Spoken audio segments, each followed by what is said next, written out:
Welcome to the Reinventing the Tattoo community. This is the Reinventing Drawing Group with Jason Leeser. It happens every Sunday at 1 o'clock. The Reinventing the community, which you can find in either of the app stores or by going straight to community.reinventingthetattoo.com, is a place for artists and collectors to come and share, be inspired, and ultimately try to get a little bit better every day. Guy Aitchison has been an inspiring force for decades in helping tattooers, kind of get, like I said, just achieve their goals and get better. Okay, so while this is streaming out, and it looks like it is, then if you could let us know in the chat room where you're beaming in from, and if you are interested in joining us, if you're an artist, then in the community, and I will screen share right now, then you can find the link. We had put out the links. We had put out the links publicly via the YouTubes and Facebooks, but then all of a sudden spammers were going nuts. And if you are watching us on Facebook or a couple of the YouTube channels, the authoritative, the best source to find Reinventing the Tattoo community content like this would be on the new Reinventing the Tattoo YouTube channel. And all of the other channels will ultimately be funneling into there. So please give the Reinventing the Tattoo YouTube channel a follow as we start to phase out some of the other ones. So this is the community, and you will see the events link here. This is one of the main pillars of the Reinventing community, are live events just like this, and Guy really wants to have as many be participatory as possible. So we have drawing groups, we have art jams, as well as discussion panels and interviews and such. And you could always find the schedule here. As we were talking about, 1 o'clock Eastern, every Sunday, Jason does the drawing group. Every other Sunday night, we now have Tent Talk with Robert Shaw, where he interviews tattooers inside of Milton Zeiss's old tattoo tent. It's pretty awesome. I have a historical bent to the interviews. Every Monday morning at 9 o'clock, Monday morning Eastern, it's a wicked early West Coast. Some people are getting up in Oregon and California to beam in. Jason Meeks from the Fireside Tattoo Networks, check out his YouTube channel, leads a really awesome drawing group also. And it's first thing Monday morning, and it's a great way to kick off your morning. And if you're in Europe, it's really easy. You just kind of got the afternoon. At 7 o'clock, there's going to be a live paint jam with Renee Little from Oklahoma City. It's always a great warm-up to happen. It's a great event in and of itself.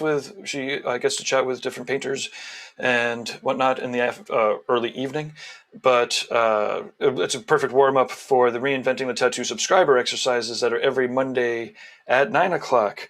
Tuesdays at 10 o'clock, we have How to Build a Paul Rogers Style Prefab Tattoo Machine workshop with Tony Urbanic. It's out of control, like an hour and a half to 2 hours every week.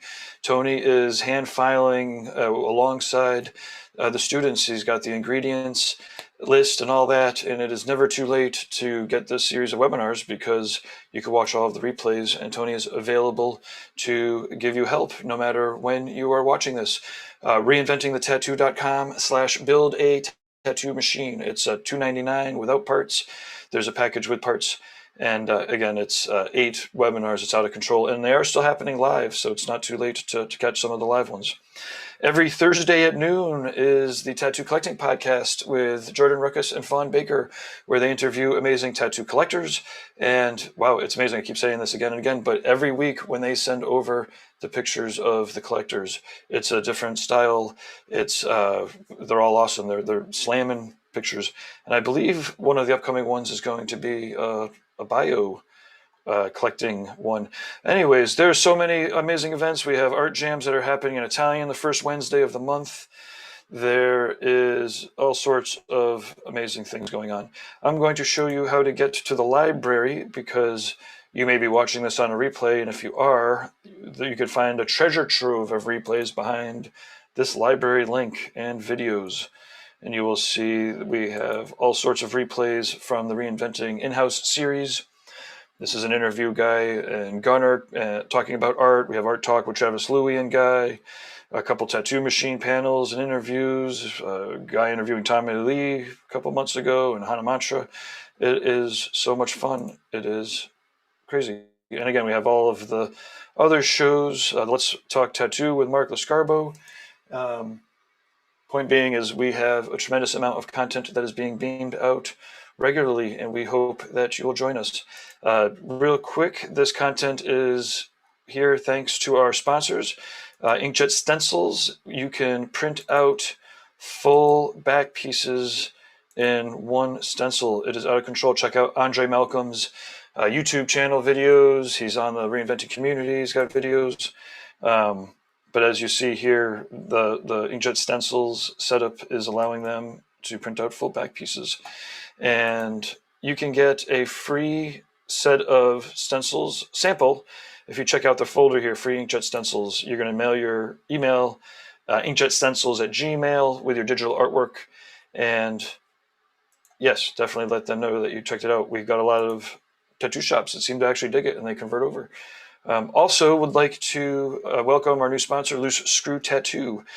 Jesse Smith is an amazing talent. He's a wicked cool tattooer and entrepreneur.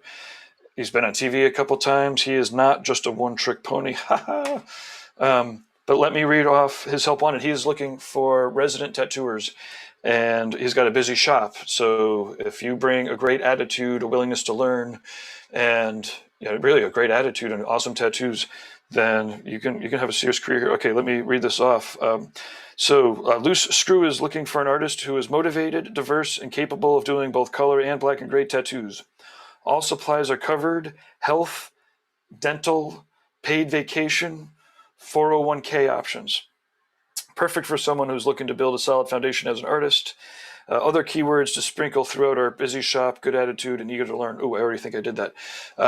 So if you are interested in being a resident or even a guest at Loose Screw, right here on their homepage is Join Our Team. They've got a bit of an application here.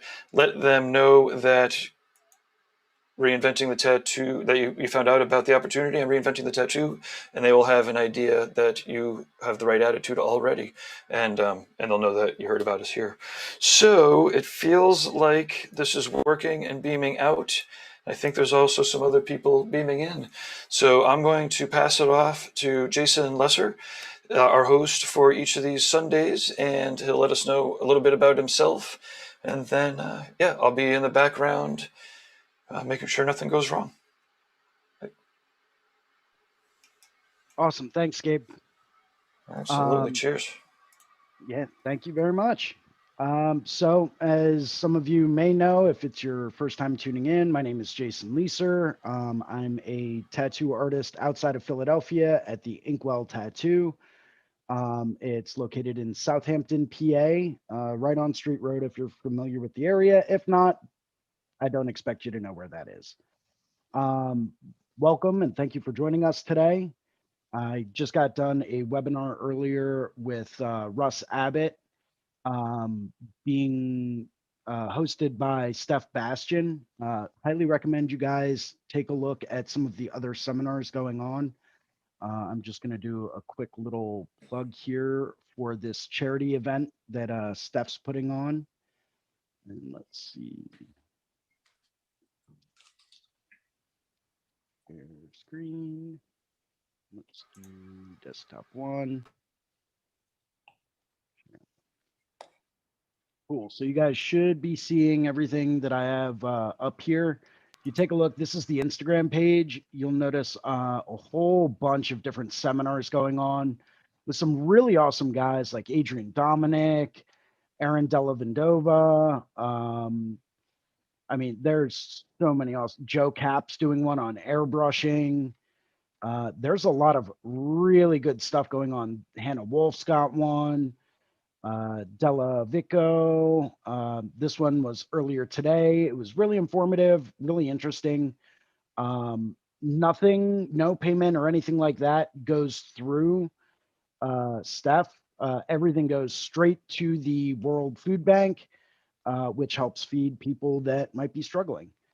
Highly recommend you check it out for a very minimal donation. I think it's like 10 euros. Or 9 euros, something like that. You can actually access any one of the seminars that are in here.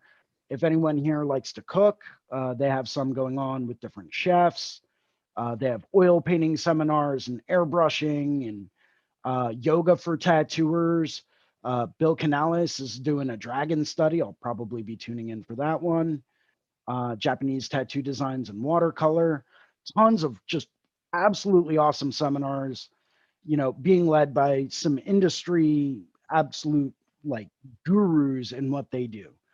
Highly recommend you guys take a look and check it out. Like I said, very minimal donations straight to the food bank. And, they'll email you a link to Zoom in so that you can ask questions live, participate, pick people's brains, say hi. Everyone will be able to see you and hear you. It's a really good time, and it's for a really great cause. Cool.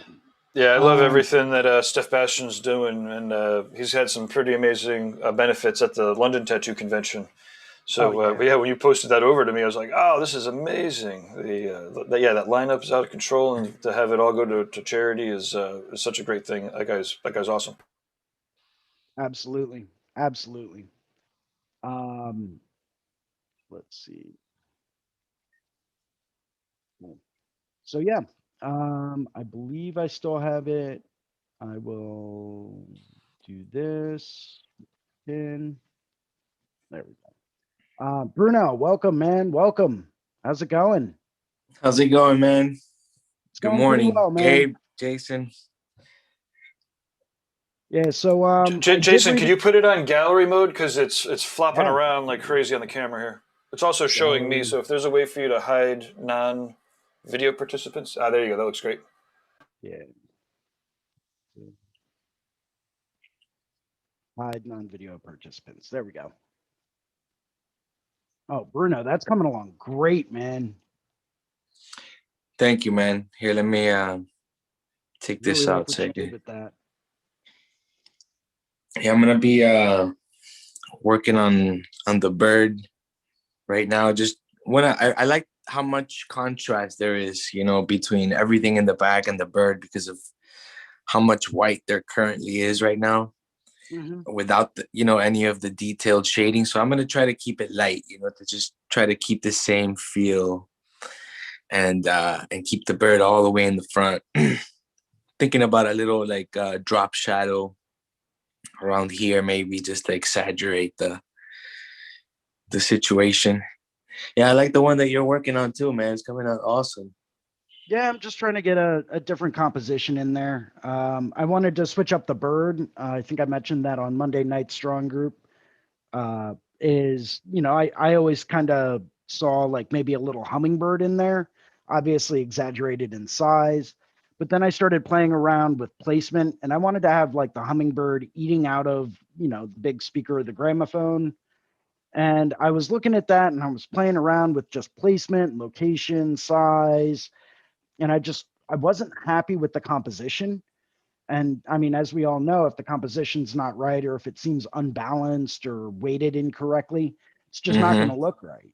Right. So I wanted to, I was playing around with it, and I'm still playing around with size a little bit as far as like, okay, how big do I want to make this? Do I want to rotate it? Maybe have it up in an angle a little bit more, maybe having it look like it's coming out of the gramophone. But do I really want to put more emphasis on that, or do I want to put more emphasis on the gramophone itself? Right. There's You always know, yeah, something has to be sacrificed a little bit, right? right. Here Well, and and you really there. have to use your priority aspects and say, okay, well, what do we really want to have be the major focal point here? Right. Because that's where obviously most of the detail is going to go, and that's where you want to make that the largest element in the whole piece, and you want to give that the highest amount of priority. Now, this exercise was more on perspective, so I think he's really looking more at, do things line up in perspective, and does everything look right? Do you have more of an oval shape? For the record, is the gramophone tilted and exaggerated at just the right angle to match the perspective of the rest of the box? You know, is everything sitting in the right type of perspective? Exactly. So that's kind of just what I was focusing on. And I think, and maybe Yeah. he'll be jumping in a little bit later. Not sure, but I think he just mentioned something about just getting together like a line drawing. for tonight's or tomorrow night's assignment. I'll probably go through and do a full value study anyway. But you know, if he needs a line drawing, then I can whip that out really quickly.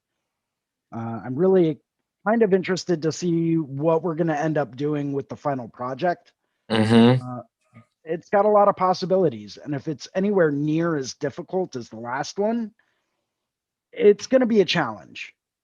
Right. But Yeah. that's kind of why we joined, right? You know, to be challenged and to help push ourselves to get better. Yeah, it really isn't until you start becoming uncomfortable, that you really like learn, and you start to take things to another level, like after getting through that, like uncomfortable situation. Like yeah, I was very much challenged by the last final test, for sure. I underestimated the time Right. that I would want to spend, but thanks to that, like now I'm hungry to like I was motivated, I was motivated through that, like through those results that I got, and it kind of has been motivating me through the classes that we've been taking to really, you know, uh, just kind of get myself through these, uncomfortable situations of every class, and see if I can do better than I did last time. It's like a fun challenge. Right. Completely agree. I'm gonna start that because I don't think it was recording before. Gabe, real quick, if you're still listening in, I did hit the record button. Don't know if I needed to do that or not, but Yeah, it's definitely better to do it. We do have the copy that's going out too, so we should have a couple. We should still have redundant copies, but okay. I it's just didn't definitely know better if to. that was something that needed to be done, and I just Yeah, we should forgot to probably do it, get or that to. There's an option that like automatically records. oh, okay, Just okay. we'll click that next time. Well, cool, awesome. But yeah, I'm just kind of working on this, just still playing around a little bit with composition. I think the tulips that I have in the background might be a little bit too big, so I might go back through and redraw those at a little bit of a smaller size. You know, I was really trying to get this gramophone to fill the space, you know, but I still wanted to go with kind of an off-center perspective of it, so that that way you could really see, you know, the Yeah, the angle. angle at which it was moving. Right. But get this, I found a little quick way to use Procreate and check the angles of perspective, and it's all built in. Like, you don't really need anything for it. Oh, What I wow. did was I came over to Canvas, right? Yeah. And I went to Drawing Guide, and I clicked on Edit Drawing Guide, and this will kind of blow it up a little bit more for you. And they have a perspective option. I'm not So sure does how that well have you can see vanishing that. points in it?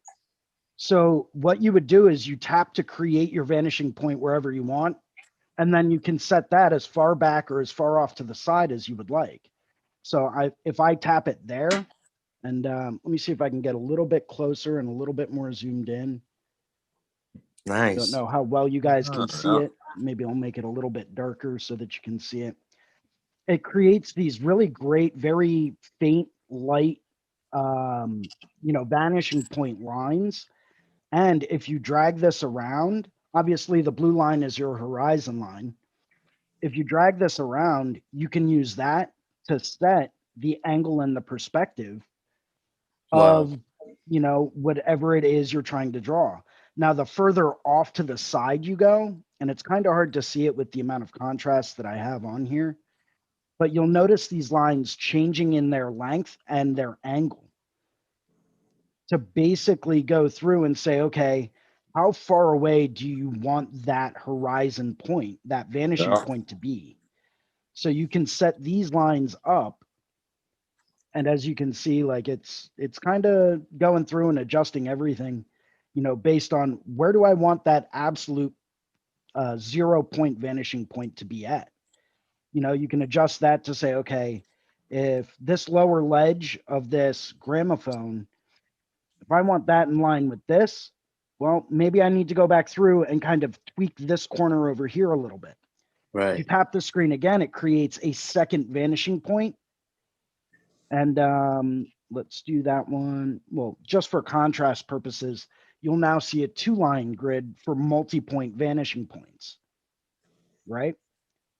And I think if you tap one more time, you might be able to get a third vanishing point in there. Yeah, I would think so, because 3-point perspective is just such a, Oh, it's a nightmare. yeah. And plus, I mean, it's a required thing to be able to do a lot of the time. If you want to create a realistic outdoor architectural scene, you kind of have to have all three. True. So you can really use these tools to integrate into it to really check your angles and see, okay, is everything moving in a parallel form? Is it, getting pushed back into the right angle? It's just something I kind of stumbled upon because I was like, wait a second. I remember some type of a vanishing point tool or a perspective guide built into this. Where was that? I did a little bit of hunting and looking around for it. And yeah, in my opinion, it's really kind of helpful just to check and make sure that everything's moving in the right direction. Just out of curiosity, do you think there's any equivalent in Photoshop? Man, they have the perspective distortion, but that's not anything like this. So I don't think that, they might have a way to do it using different guides and perspective guides, but I don't know that they have something where you can do multiple vanishing points and multiple lines of perspective. I'm not positive on that. Yeah, oh, that's pretty sweet. Yeah. Yeah, man, that's a great little tool. Like you said, to double check, make sure everything's on the right track. Yeah, and the thing that I think is like one of the coolest real things that I found with it is, say you're going through and you're doing, you've got your 1 point vanishing point, right? Just to check those angles. You can always turn on assisted drawing, which, can be a very, very useful tool. I'll just take this. It'll just snap everything directly to those lines. It will only allow you to draw and sketch in that parallel area. It's because I'm on the wrong layer. Whoops. Redo on new layer. Redo on new layer. So if you have the drawing assist on, every line that you draw will automatically snap to one of those perspective guides. So I can say, okay, here's where that angle is. Maybe I need to bring this down a little bit more. Here's where this one is. If that one's lined up correctly with that bottom edge, then maybe I need to go back through and rethink about, where is this corner? Where is that corner located? Is that going to be parallel, all going towards that vanishing point, which is way far off the canvas? And then, okay, so if I've got that there, the bottom needs to be lined up as well, because that all needs to be traveling in the same direction. It's just, it can be a useful tool. It's just another tool to add to the toolbox that you have. Oh, well, I've just recently been getting, comfortable with using the drawing guides, and, just in general, they help you do things more, without as much guesswork. And, if you're trying to get any kind of geometric regularity into your design, why wing it, right? When you can, just have that adaptive grid laid out in front of you. And of course you can change the grid, edit those drawing guides as much as you want. So yeah, the perspective guide is just, taking that a step further. Yeah, one other drawing guide that I found that was really helpful was actually the isometric grid, which was, it's been absolutely beautiful because you can blow it up and it's, perfect angles every time. And once again, if you use assisted drawing, you can just follow that.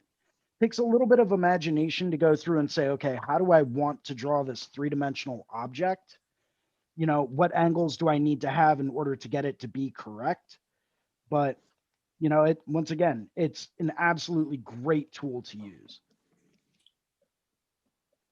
Yeah, and that's not something that we got into when we were talking about perspective, because that's a whole nother game there, isometric perspective. And actually, I've been talking to Mike Cole about leading a group, and I think that would be perfect, because we were trying to figure out what would be the right subject for him to lead, and that would be it, isometric perspective. Oh, absolutely. You can see it in every single one of his pieces. He's the master at it. Yeah. Yeah. I remember the first time I stumbled on to some of the work he was producing, and I was floored with just the intricacy and the complexity of what he was creating. You know, absolutely mind-blowing stuff. Yeah, you know, let me find the collab that he and I are doing. I haven't really shown a lot of people this yet. Yeah, I think you gave us a sneak peek. Oh, wow. I might have, at one point, but yeah, there it is. A lot of glare on my Wacom. Whoa. Look at that, man. That's killer. Yeah, lots of fun.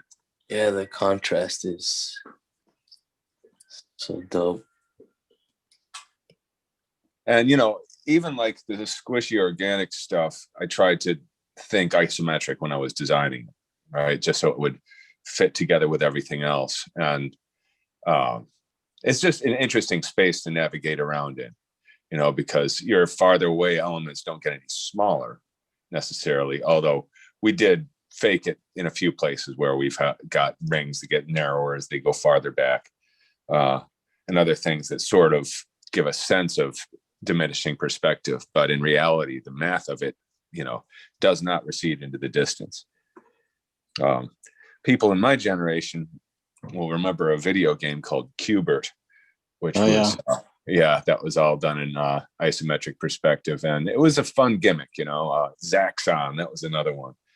It was a little earlier and a little clunkier. You were flying this spaceship through this like fortress, and you know, you never really knew if you had clipped your wing on something or not, because it was very sloppy use of the isometric perspective, but it was still, you know, it was attempting to do true 3D before we really had the computing power for it.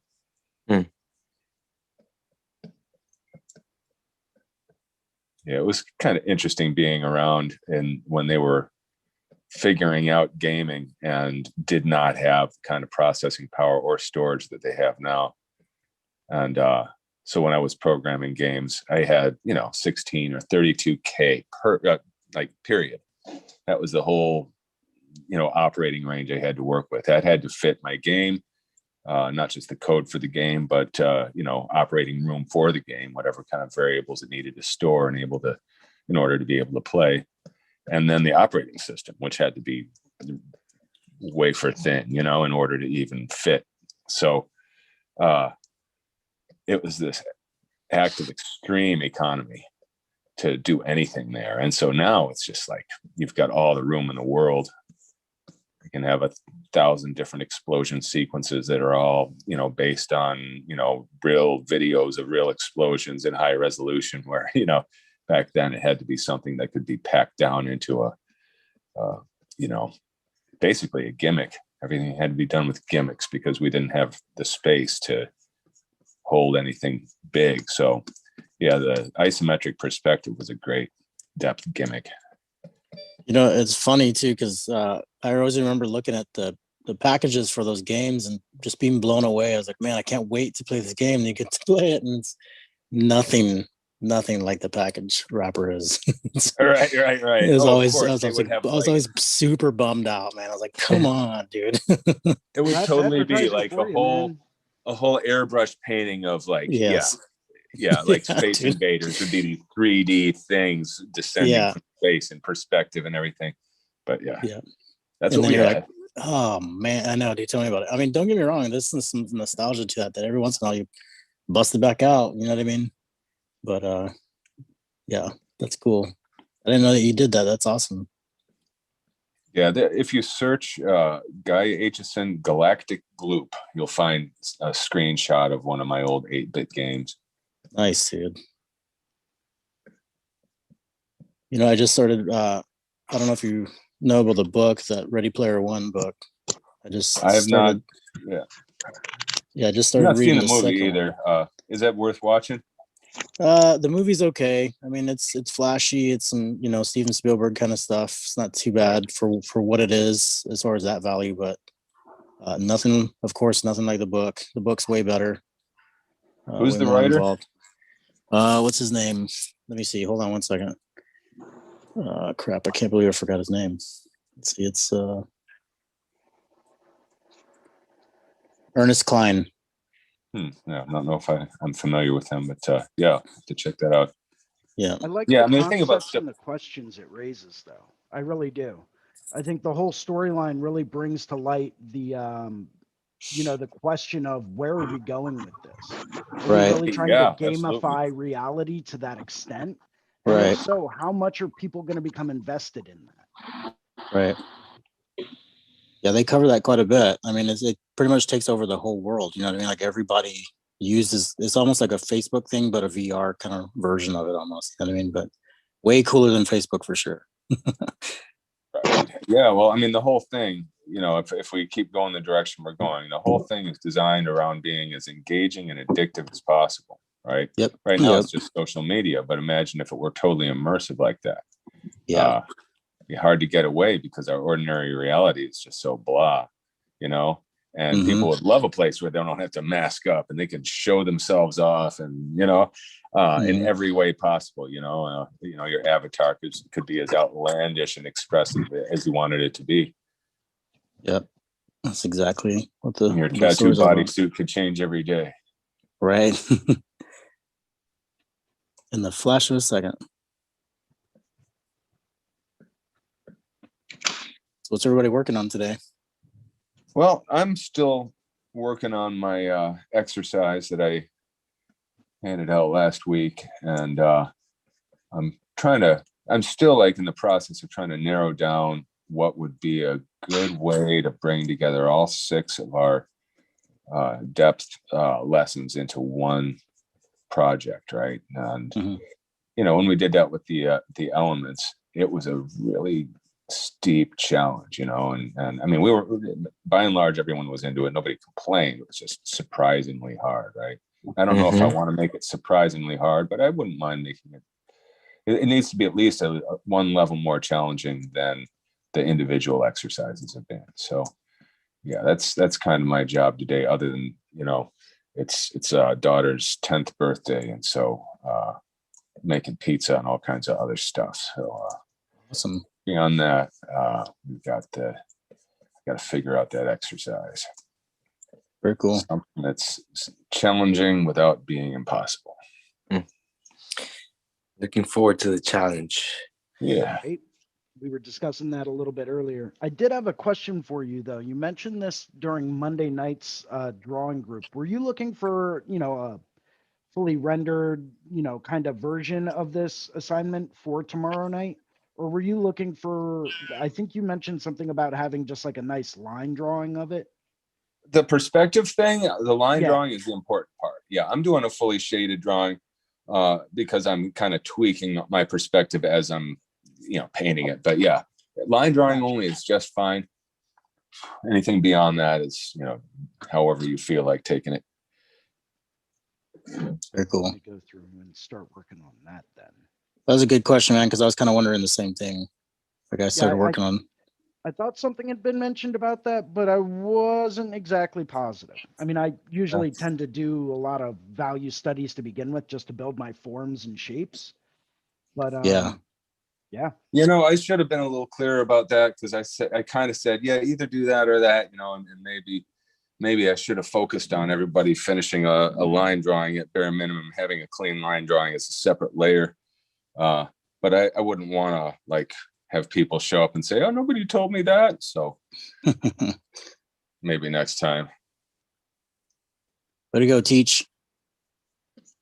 Well, let's see.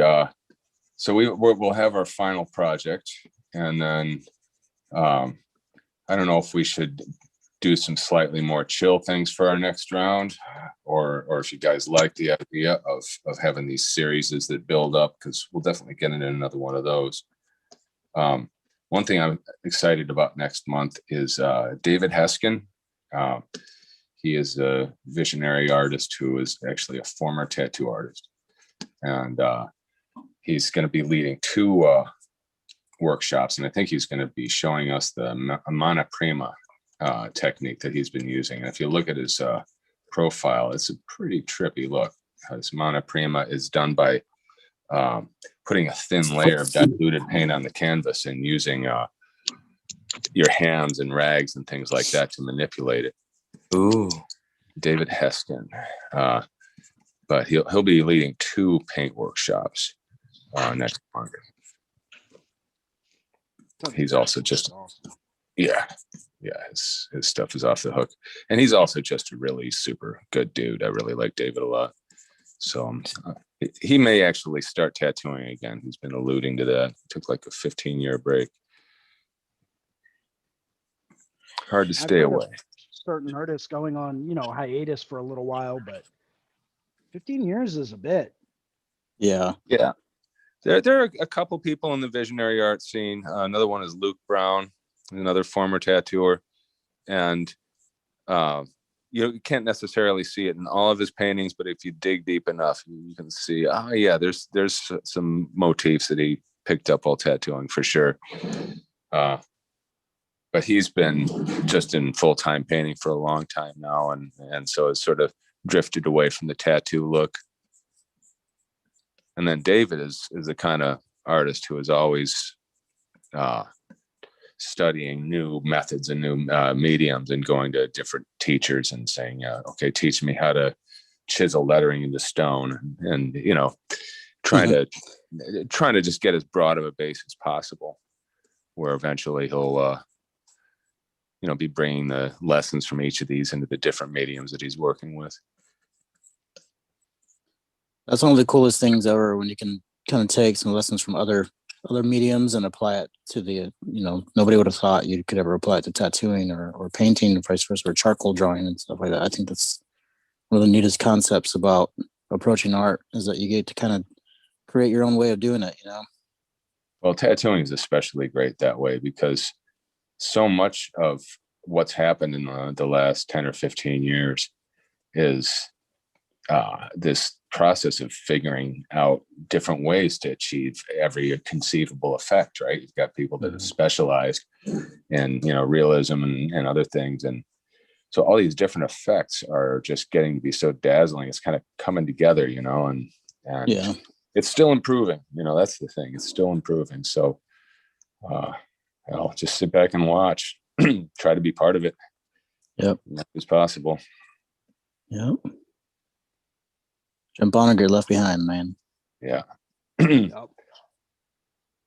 Yeah, it's I try not to get lost in social media just as a practice, but man, it is very rewarding to me. Every time I look at my feed of artists, it's so freaking inspiring and intimidating at the same time. Right. Why didn't I think of that?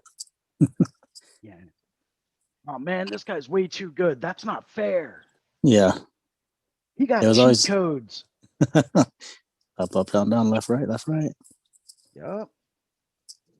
It was always pretty neat, like going to the tattoo conventions, pre-COVID, and walking up to this dude's booth and seeing his portfolio and just flipping through it very slowly and going, man, how long you been tattooing? Oh, 3 or 4 years. You're like, what the fuck? Yep, Like, exactly. no. Like, you kidding me? I quit. Well, the reason Yeah. why is because we help make it easy for them, right? Right. So pat yourself on the back.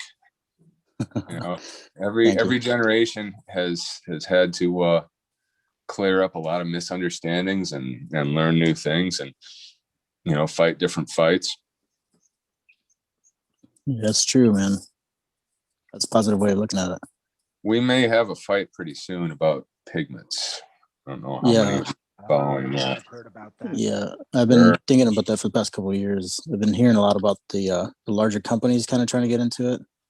Well, I mean, it's been a rumbling, and this kind of regulation is happening in other parts of the world, and or threatening to. And it's, we're talking about, some of our favorite pigments, disappearing from legal use, and having a much narrower palette to work with. And I think that we would adapt, and I think we would overcome it, but there would be a few years there of maybe feeling kind of impoverished. And, being the person that I am, my first thought is, well, let's see, if everyone has to adapt to this, then it's not like any one of us is going to have a handicap that everyone else doesn't also have, right? So Right. let's just say that we all of a sudden had 60% of the color gamut that we used to have, all of us, right? That would, I would like to believe that, maybe we'll learn some stuff. Maybe we'll learn how to make more of our limited palette, and maybe we'll make better, longer lasting tattoos. Perhaps it will be healthier. Although honestly, the thing that kind of gets me, and I know I'm not the only one, is there is no scientific study of tattooing that has gathered more information about tattooing than tattooing itself. Right. Not even close, not even within orders of magnitude, right? And because we do care about our reputations, and we do care about our clientele, and we do care about our industry, almost all of us, we take client complaints seriously. We're like, what, the purple? You got a purple reaction? Come back in here. I want to take a look at it. Let's make sure it wasn't an infection. Let's figure this out. And if there's a problem, generally we'll let the manufacturer know. I know what I do, like, what the hell? I'm having green reactions, dude. Why am I getting green reactions? Have you had other customers who've complained about green reactions, and so I think as a result, we have gathered more information about the safety of different pigments than, anyone. So whatever. No, I know what you mean, and I've started recently keeping track of like lot numbers as far as like the ink bottle itself, the time that it came out and such like that, and they're definitely keeping track of people's their information and stuff like that, like the waivers that they sign and everything like that, asking them beforehand if it's okay if we keep in touch.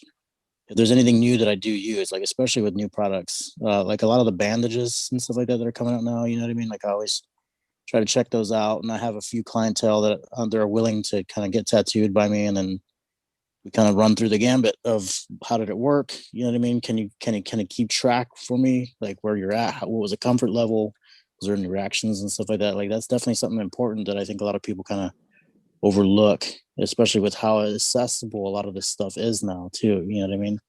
Yeah. And I also can understand why some regulators out there might be sort of taken aback at the lack of regulation just in general. It's like, this is like a form of human consumption that's like above and beyond just eating, and there's no regulation. What the, I could understand why that might, to someone who is used to the idea that things like this should not be self-regulated, and that you definitely have to have, experts involved and everything else, and do all the studies. And I mean, I can understand why someone might have that assumption. But it just doesn't happen to be the way it really pans out in reality, because again, we have done the study. Nobody else has the amount of information that we have. Like you said, we're the tattoo artists are more of an expert than some of these people making these decisions, right? Well, just like the states that ended up with the best tattoo legislation were the ones that consulted the people within the industry. And of course, not every state was able to mobilize like that, but many did, and were able to, have meetings with state legislators and say, hey, just wanted to say we've come to you with some sample bills from a few other states that some of our colleagues have been working with, and it's been working out very well. And we want to show you why and tell you some of the pros and cons. And, you know, that the problem with a regulator outside of our industry, of course, is that they're thinking, well, what's the public safety? They're not thinking, what is the right place to push things in order to find the balance between public safety and not destroying this institution that you know, so many people love and make a living off of and feed their families with. You know, got different kinds of motivations there. Right. And we're you know, we're thinking of safety in terms of, we don't want our reputations or our shop's reputations damaged. And so we're extremely careful. And like in my case, new products, I'm very slow to try new products. I mean, I'll try a new machine, right? Like with a machine, the worst thing that can happen is maybe it'll heal a little light or whatever. But when it comes to new pigments, I'm not going to try them until a lot of my friends and colleagues have told me, yeah, you have to try this. You're missing out. I've been using it for 3 years now, and it's just the best thing. Other than that, I'm very slow to try new things because, you know, I want to make sure that each and every person I tattoo goes home with the best healed results possible, because I care about, you know, I want them to come back, right? And not come back saying, fix this. My arm's falling off. Right. Yeah, I tend to do a lot of research and a lot of just digging into things before I ever even consider trying them. You Right. know, I'll go through and I'll say, okay, cool. Let's take a new pigment, for example. Let's look at the ingredients. Are they properly listing anything? Like, what kind of certifications do they have? What kind of, you know, regulations have they met? Are they, you know, for many, many years, the EU has been, you know, kind of the pinnacle as far as materials and safety data. You know, are they sending stuff out to get tested by independent labs? Are they EU certified? You know, how extensive are they going with all of the testing that they're doing? Are they using the same stuff that is in this other really well-known pigment that everyone is currently using, maybe just in different quantities? You know, what really separates them from everything else? You know, how are they different than, you know, this company? And, you know, I'll do some homework into it, and I'll reach out to other people that I know that are industry professionals that know a lot more about this stuff than I do. And, you know, I'll say, hey, what's the deal with this? You know, what is this, you know, something that could potentially be dangerous or harmful? And, you know, I'll get some feedback from them and have them turn around, and sometimes they'll say, hey, it's almost identical to this that's being used. The difference is the quantities of each individual element. And, well, and more importantly, you know, when you're hearing from somebody else that's used it, whose work you respect, they'll give you a good reason why you should or shouldn't try it. Because if it's just the same as something you're already using, yeah, you know, why change? Right. And for me, when it comes to pigments, I have a very strong, if it ain't broke kind of philosophy with that, more so than any of the other supplies in my entire toolkit. Other things, you know, one thing I'm always real interested in trying and updating is just my workstation setup stuff. You know, I'm wanting to shave time off of my setup. I want the setup to look nice. Lately, I've been trying to ease off on the amount of plastic I throw out with every session, but without making it dirtier in the process, you know. So that's something I'm always interested in fine tuning, and that's not going to affect the person's healing. No. Unless you end up buying ink caps that are so bad that they're, you know, leaching toxic plastics into the ink or whatever. And so, you know, I'm not necessarily going to say, oh, here's this weird company in China that's selling this stuff. Okay, I'll try it out. Right. But it's like, oh yeah, Derb Morrison has got this in his catalog now. I'll definitely try this out. You know, so, you know, there's always going to be, I don't know, I hate to say it, but I really do pay attention to recommendations from friends and colleagues. It's I'm not necessarily going to be the first person in the room to use it, but I don't need to be. One of the things I'm always experimenting with is the setup for the grips, like the comfort of your hand and the longevity of usage of your wrists and everything that, like staying away from carpal tunnel kind of ideas and switching it up, and the idea of creating this pattern where you can mix up a different setup every few months or so for a few weeks at a time, you know what I mean, and feel comfortable with it. So that way your wrist doesn't get too comfortable or used to being in that same position all the fucking time. Yeah.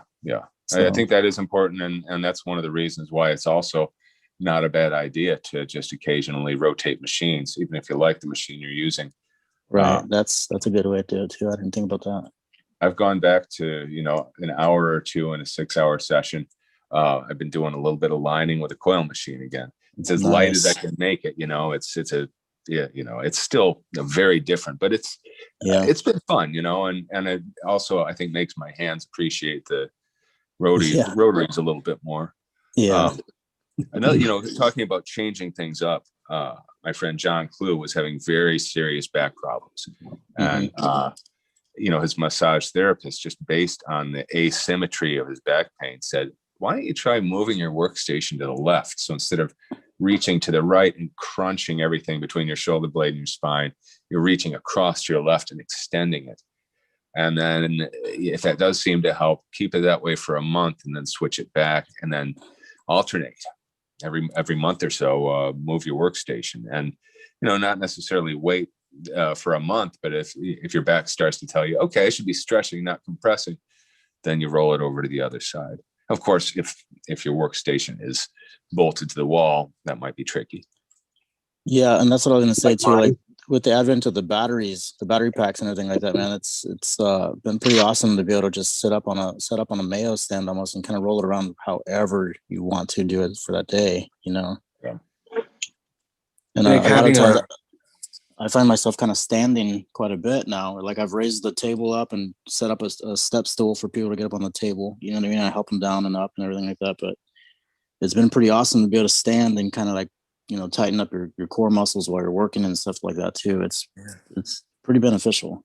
There are some artists that can only work standing. Have you ever seen Phil Holt's table? No, we were talking about that one of the other days, and we were talking about what it was that he did, because I'd always heard that his table was incredible. Well, it's on these 4 arms that are attached to these motors that he just hits a pedal and it raises the entire table. So it'll go, maybe a 1.5 foot higher than a normal massage table, but he can just use a foot switch to raise and lower the client, because like if you're working in a chair, you can raise and lower your chair based on, let's say the person's arm is in an armrest and it's just a little low, you just, lower the chair a few inches and boom, you're in the right place. But if you're standing, you can't really do that. Right. Hey, Jay, you seeing what I'm doing? Nice, man. No, this is right up yours. I don't want to do this. You don't want to do that? I don't. No, he came in. I've done a lot on this guy. I didn't do this. I've done a lot on his lower legs and stuff. But he came in and I haven't watched Dragon Ball Z in like 15 years. He's like, I want this on my neck. And I'm like, oh, shit. So how much are you allowed to change it, though? That's the challenge. Every single thing except the face. Okay. You wanted that? I make a recommendation. Look up Greg Irons Dragons. Greg Irons was a really rad tattooer who died in 1986. And you might even recognize some of his early dragons. But he did some very simple, almost iconic dragons, sort of like this. But their flow is just so much better than that, and that's sort of cartoony, his were just, they had a spirit to them that I think might work with what you're doing here. I kind of wanted to, I told him I didn't want to go with cartoony. I wanted to go more realistic. And he said, that's fine, as long as I could make that face. match the body. So I Right, told him right. that's not a problem. That's just, you know, coloring, you know, but yeah, so I was listening to you guys talk about the inks and stuff like that. I mean, I decided the only piece of quiet I can get is if I'm drawing at the shop now. I got a newborn. So. Yeah. Well, you That'll know do what? it. It only gets worse. I got a 10-year-old, and she'll actually bust in here and literally climb the walls. Well, I got a 9-year-old who keeps begging me to get a. I bought him a drawing pad, nothing major, but since he's been playing around with my iPad, I told him I'd give him this one because this is the old Gen 1. I've been using it forever, and I might just go with the Gen 4, and just give him this because he's been dying to use this. He loves pretty much all the, you know, the tools. I mean, he loves creating a bunch of cool little. Actually, he does really good with lighting. He likes lighting. Nice. Well, I'll I think tell you he's what. adopted. We bought our daughter an iPad Pro for her 8th birthday, and it's one of the best things we ever did. No, she is not permitted to use it for games or movies. She's got a junky old little iPad for that stuff. And so she regards it as being a serious tool, and she uses it many hours a day sometimes, and produces some really remarkable things. And she quickly learned to, you know, figure out ways to be able to do video and music and, you know, stop motion animation. And yeah, it's been very empowering for her. It's also been a good lesson in like taking care of your shit. He was just playing around and he did that stuff. Oh yeah, nice. Yeah. I told him don't ever put a heart in there again. But Yeah. but yeah, he was playing around with it. I don't know. Yeah, we see a lot of dragons and mythological fantasy creatures, but Awesome. you know, she's the kind of kid that quickly starts branching off and making up her own mythological fantasy creatures and figuring out their histories and where they're from and what they eat and how much they weigh. So we're like, Dad, how much does a horse weigh? Like not the biggest horse, but like a medium-sized horse. Like, well, let's look it up. That's awesome. Kind of like those clients. How much do a tattoo cost? Yeah. How long is a much for piece of string? Yeah, right. I always like doing that. Bag of groceries. Exactly. Hey Jay, this is for you, bud. So I don't know if I told you the other night when you were live, you were tattooing. I said I was going out and I was cutting the cord. Yep. So I did go out and cut the cord, and I was telling Carson Hill that I'm actually gonna rip this thing apart, and I'm actually going to be testing this entire system. I'm gonna be putting it through its paces, along with the $40 one that I got. And I'd like to get a hold of Bishop and see if I can salvage one of theirs to do a comparison as to how, like, are these actually better? Is it beneficial to your machine to actually cut the cord? Are these actually harming your machine? Because I can tell you right now, between this battery pack that I've used for a week now and my CX2R, I can tell you right now, I can initially feel that this hits softer. Initially, when it hits the skin, there's like a give to it, where my other power supply is just steady. And that's not even a good power supply. I mean, there's so many better power supplies out there. Actually, I don't know, Jay, how long you've been tattooing. I know Guy's been tattooing. Shit, we probably are the two oldest tattoo artists on the thing. No, I'm not throwing you under a bus. 33 years. Yeah. I'm not quite there, but I'm not far behind. But we used to tattoo with an old big gray box. Yeah. Yeah. The old Lenkos? I don't know what mine was. I think mine said Texas Instruments or something on it. It was a straight laboratory. But that thing went up to 9 amps and stayed at 9 amps. I was running coil machines at like 2.2 volts. Whoa. Yeah, that was like a Spalding power unit I had. Technical or Spalding. Yeah, the old Spalding was it was like this, it looked like a toolbox. It had these vents in the side, and it was made out of metal and had this curved top. And if you put your ear close to it, you would hear it go like a nasty, angry transformer. Souls. Well, I think a lot of that ends up coming down to, the technology and the way that things were being made at the time. You had a lot of people that were running rheostats through a whole shop, controlling the amperage and the current that was going to those individual machines. Then you started to notice a trend where people were trying to control the voltage more as opposed to the amperage and the current that was going through those coils. Each one's going to change the way that that machine performs. And it's going to change how easy it is and how specific you can get to regulate that power. I think the bigger question that you have to look at is, are the motors in these machines that are being run today with the battery packs, are they designed to run continuously, or are they more designed to run on an intermittent, irregular kind of interval? If you have a machine that's constantly revving up to start up, as some of the older Cheyenne machines used to have to do, is that going to be good for the motor in that machine? And if so, or if it's not good for it, how is that going to change the life expectancy of the motor in that machine? Yeah, that's essentially what I was talking with Carson about. 'Cause I just picked up his machine a few weeks ago, and I really enjoy it. I really, really, really enjoy it.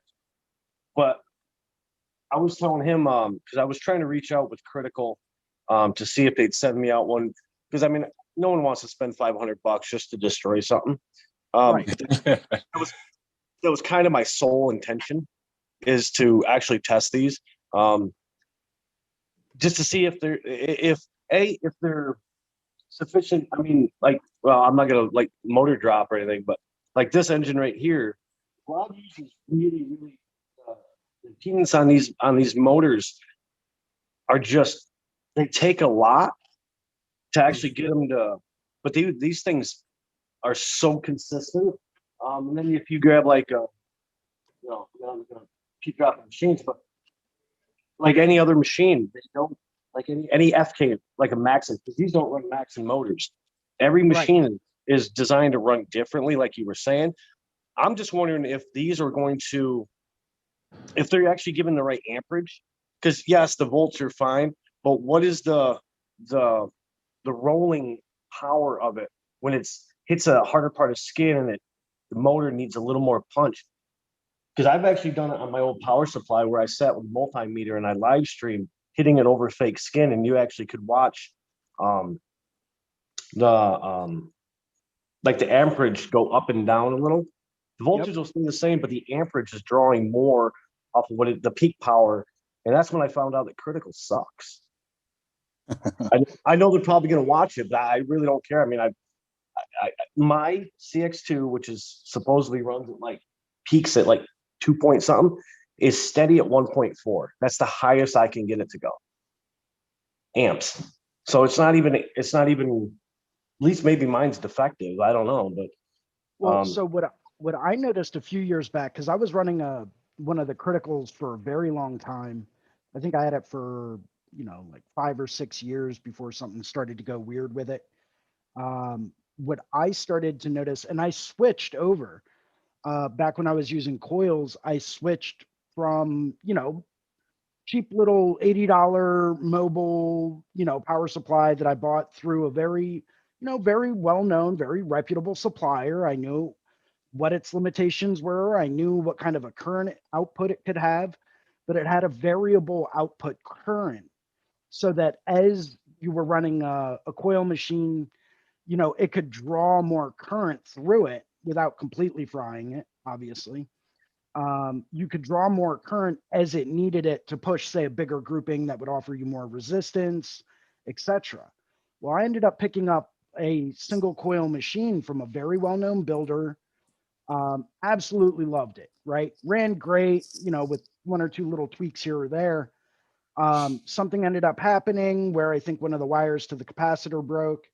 So took it back to him and said, hey, listen, just need you to, rewire this, throw a new cap on it, and we'll be cool.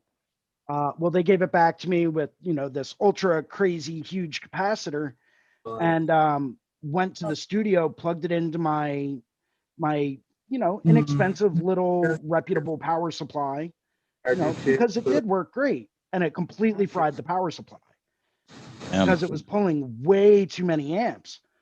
Hooked it up to my friend's critical just to find out that on average, that one coil machine that was a, very well known, very good machine was continuously pulling well over 1.5 amps worth of current. And it wasn't pulling that much before, so I had a feeling it was the capacitor on it, but it wasn't my machine. I'm not, I don't know how it was built, so I wasn't trying to mess with it. So I went through and ended up investing in a higher amperage and higher quality power supply. That was the critical that I ran for a while. I ended up having problems with that, did a lot of homework on it, and ended up actually picking up Mutsutoku, which has like a 5 amp or a 10 amp maximum current output. No, it's 12 maximum amp. Is it 12? Yeah. Sorry, I was a little bit off there. But it's 5 that thing has been a dream come true. Yeah. An incredible power supply. So actually, I was telling, like, I was saying, I actually do want to compare that particular, because I think that's probably one of the most like well designed internally. Externally, it looks like honestly, it looks like one of my. It's ugly as sin. You don't have to candy coat it. The thing's it looks like it's an industrial grade power box. Yeah. But the internals are what matters, and I mean, it doesn't have all the fancy bells and whistles. I mean, it still has like the dialed, knobs to actually increase, but hey, I mean, that works. I don't need the cool stuff, but I just wanted to make sure that I am not investing, $800, $1,000 in each, machine that I'm testing, and essentially only getting 3 months, and then the motor's starting to weaken. So, hey, which is sorry to interrupt. I actually have to cut out of here in a minute. Eric, are you cool giving me your email address publicly? Yeah, that's fine, man. All right, I'm about to send you 3 sheets of Greg Iron's Dragon Flash. Nice. And hopefully it'll make your project more enjoyable. Try to embrace it, because it's a neck tattoo. You can still knock it out of the park. Anyway, what's that address? Can you see my screen? Here, I'm ready. All right, CI TI FOLK at Hotmail. Okay. All right, and yeah, let me know how this goes. Dude, I'm actually looking at some of his work right now, and it's actually pretty rad, dude. Yeah, he's got a great flow in every line, and when I think about like having a nice hand to my drawings, and I mean, I think about Tim Biedron a lot too. He's one of those really quiet artists that, like, probably 90% of his followers are other artists, because he just doesn't advertise himself. But people who know. But Irons is like that too. It's just the style to his lining is just, every inch of the design is beautiful. I have daughter birthday stuff that I have to do, so we're gonna go hop on that. It's been a pleasure hanging out with y'all, and I will see you all tomorrow night. Tonight at 8 p.m. I'm going to be joining Rob Shaw when he does his tent talk, and he's a history buff and a collector. He's collected a large number of really interesting artifacts, and he's got a number of really cool guests lined up. So yeah, that might be worth checking out. He's going to be doing that every 2 weeks, and I'll be in on that tonight. Otherwise, I'll see you all tomorrow. Take it easy, man. Thanks a lot for stopping by, man. Sure, man. Thanks for hosting. Anytime.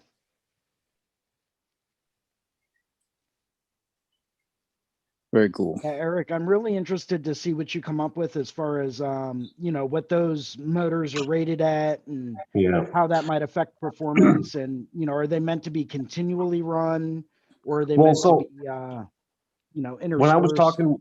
when I was talking with Carson, Carson will tell me what motor. I think. I think he'd be more than willing to divulge what motor he's actually running. That way, I can actually compare it to what the actual the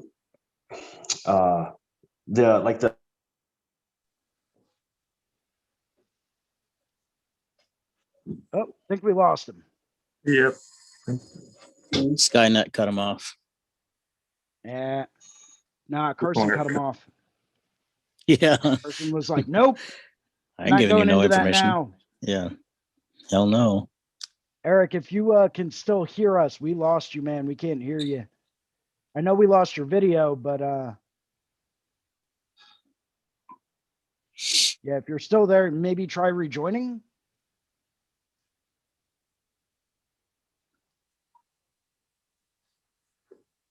In the meantime, I've got another topic of discussion for everyone. So some of you may have heard about the pending lawsuit with Kat Von D using references that were copyrighted and trademarked and using them without previous consent and all that stuff. For some of you guys out there that do more realism, Matt Jackson, you can probably comment in on this. Because I see you do a lot of really awesome, super fine line realism. Like, how do you guys think that might potentially impact, future projects? Do you think it's going to impact anything at all? Do you think it's going to be something to be concerned about moving forward? Stop your music. What are your thoughts? What are your opinions? What? Oh. I personally don't think it's going to do anything. To be honest, I hope it doesn't, because I do a lot of realism as I'm doing a portrait of Tom Hardy right now. So you don't foresee any kind of like substantial long-term impacts or? I don't know. I mean, I don't know. I guess I'm curious on what happens if they win that lawsuit or not. I don't know. That was one of the things they brought up with this whole Mike Tyson and like the what was that? The Hangover movie? Yeah. Because there was an artist that drew the design, wasn't it? Or like that designed his tattoo or something like that. And yeah, and he tried to sue the studio for copyright infringement because he had filed a copyright for that specific design on that specific client. right. This is a little bit of a different situation. Okay. Where a tattooer is actually taking a photograph or Right. a painting or another, work of fine art and then translating that into a tattoo, Mhm. which can have a very different impact on it because Mhm. you're taking someone who's almost doing it in a different medium. And because they're doing it in a different medium by hand, that could actually change the work of art itself. Right. So if that's going to have an impact on it, that could lead in one direction. Or you might be able to get someone that turns around that says, hey, you're using this intellectual property that I own. Right. You're not legally allowed to do that. Don't do it. Mhm. Should we have to ask for permission anytime we want to use a current photo of a work of fine art, say, a statue of Saint Michael or, something of that nature? Should we then Right. have to ask that individual sculptor or whoever owns the rights to that likeness if we can use that likeness for a tattoo? Not only that, but something. yeah, that is questionable. But not only that, but it's like, does it boil down to the tattoo artist or the client itself? You know what I mean? Because it's not like you're telling this person to come in and get this tattoo. They come into you with what they want to get tattooed. Does that make sense? It does. It does. I think what they're trying to do is put a lot more of the responsibility of that decision on the artist themselves. Yeah, I could see that being the Because case. ultimately, we're the one that can turn around and say, hey, I can't, put that on you because that would be copyright infringement. Right. That might be what you want, but I can't legally do that. That's like you owning a CD and me coming to you saying, hey, can you make me a copy of that CD? Right. You know, this is what I want. Can you give it to me? Hmm. You know, so at that point in time, that would then be your responsibility to turn around and say, hey, I can't duplicate this CD for you because it's copied or it's protected by copyright. You know, and Right. if they found out, they could sue me and I could lose a lot of money. Hmm. Maybe it's just the individual photographer, because apparently they've got kind of a reputation for going after people that, you know, reproduce their specific images, where other people may put them out on public domain for fair use, you know, which is a very big thing. And I think that's what Kat Von D's lawyers will be trying to say, is that, hey, this is fair use. We're not reproducing the actual photograph that you took for monetary value. We're reproducing it for a personal reason, for a personal individual that's not going to be mass producing it. They're not going to be reproducing it and selling Right. it for tons and tons of money. We're doing this on an individual basis for an individual client. Yes, we are taking money from the reproduction of this, but we're doing it in a different medium. And because we're doing it by hand, it can't be a 100% reproduction of what you have done. Right. There are Because no going to matter be what, slight variances. yes, it's always an abstraction, isn't it? It's always like a form of abstraction because you didn't photocopy it. You actually produce it by hand, like you said. So there are variations for sure. There will always be tiny little variations in everything. Even if you get, you know, someone like Steve Butcher or Nico Hurtado or Shane Yeah. O'Neill Like or Bob super Tyrell, photorealistic. Right. guys that are leading the field in being able to get that type of realism, Right. you know, cutting edge kind of stuff. But there's always tiny, minute little individual discrepancies between that and a photo. Yeah. And that's either preferred or it just happens. Yeah. Right. But no way can you produce it 100% accurately. I It, agree. it You can almost get shouldn't like apply. 99%. It almost shouldn't even apply, right? Because it's not the same type of situation as actually selling the actual image. Right. Right. Exactly. It's You never know, gonna that is be. being used as a reference image to go based off of so that they can create something by hand. Yeah. You're not making the I Love New York shirt and just reproducing it. You know what I mean? And Right. You're making not. And you know what? Even off of that one tattoo, so I think she's being sued for $150,000 plus legal fees. Those jerks. Yeah, right. It's like I can guarantee you she didn't make $150,000 off of doing that one. Although she is Kat Von D, so maybe she did. Who knows, right? But still, the fact remains the same. It seems like it could be kind of one of those things that affect the entirety. Like it'll change, you know, all of it. Like you said, dude. Like if they win, what happens then? Right. Where do we go from there? Right. You know, are we going to have to search out the artist of this one person whose work ended up on Pinterest and try to hunt down who the original artist is to ask their permission for it? Is it cool? Yeah. Is it cool? Yeah. Hey, listen, you were the first one that did an infinity sign turning into birds. Yeah, exactly. I need to know if it's okay if I do that for a client. Yeah. I'm only charging them $30 for it, you know. Right, right. He's a cousin of mine, but I still gotta, you know, make sure it's cool. Right, right. You know, where's the limit to that at that point? You know, where does that end? And that's why it's very doubtful that they're gonna win, because you know, how do you really draw the line? How do you measure those type of things? Right. Yep. Well, I think that all ends up depending on what judge they end up having try the case. Right. Yeah. You know, Yeah. that And judge then might how be well a they present stickler it. for that. Yeah. You know, they might be a stickler and they might turn around and say, hey, listen, this was a copyrighted image. You know that because it's got a copyright watermark on it. You knew you should not have reproduced this and you did it anyway. There you go. You're at fault here. Did it have? There was no, from what I understand, it did have a watermark copyright on it. Shit. I could be wrong in that, but that's from what I understand. Right. So it's interesting, man. That's a good topic to bring up, dude, because I mean, that's been kind of floating around in the background for a few years now. Like I said, with that whole hangover thing. And you know, how many times, I don't know about you guys, man, but when I used to do a lot of walk-ins, it was Nike symbols and Jordan symbols, dude. You know what I mean? Like, come on, dude. That's what I was gonna say. So, like, if someone was to tattoo Mickey Mouse, per se, is that like Yeah.